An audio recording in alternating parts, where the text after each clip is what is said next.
আল্লাহর পয়গম্বর বিশ্ব নবীর ছাত্র আব্দুল ইবনে মাসউদ রাদিয়াল্লাহু তাআলা আনহু বর্ণনা করলেন, তাম দুনিয়ার মানুষগুলো শুনে নাও, আমার বিশ্ব নবী আমারে জানিয়ে দিয়েছেন আমি যেন তাম দুনিয়ার মানুষগুলোকে বলে দিই, মান ক্বারা হারফান মিন কিতাবিল্লাহি, কোন মানুষ যদি এই কিতাব থেকে একটা হরফ পাঠ করে, কোন মানুষ যদি এই কিতাব থেকে একটা অক্ষর পাঠ করে, ফালাহু বিহি হাসানা, আল্লাহ রাসূল বললেন তার জন্য একটা সওয়াব আছে। কয়টা সওয়াব? জবানটা খুলে দিয়ে বলা লাগবে, কয়টা সওয়াব?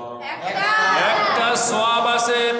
আল্লাহ রাব্বুল আলামিন বিশ্ব নবীকে বললেন, নবী শুধু একটা সওয়াব হবে এটা তো আপনি বললেন, আমি আল্লাহ এর মধ্যে এমন বরকত দিয়ে দিলাম, করুণা করলাম, দয়া করলাম, মায়া করলাম, ওয়াল হাসানাতু বিআশরি আমসালিহা, বরং আমি একটা সওয়াবকে 10 দিয়ে গুণ করে 10 গুণ বাড়ায়া দিলাম। সুবহানাল্লাহি ওয়া বিহামদিহি সুবহানাল্লাহিল আযীম।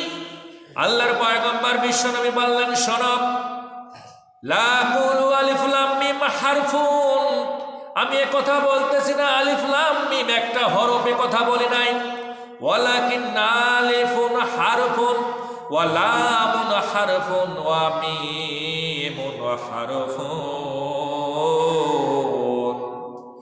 বরং আলিফ হলো একটা হরফ, মিম হলো একটা হরফ, লাম হলো একটা হরফ।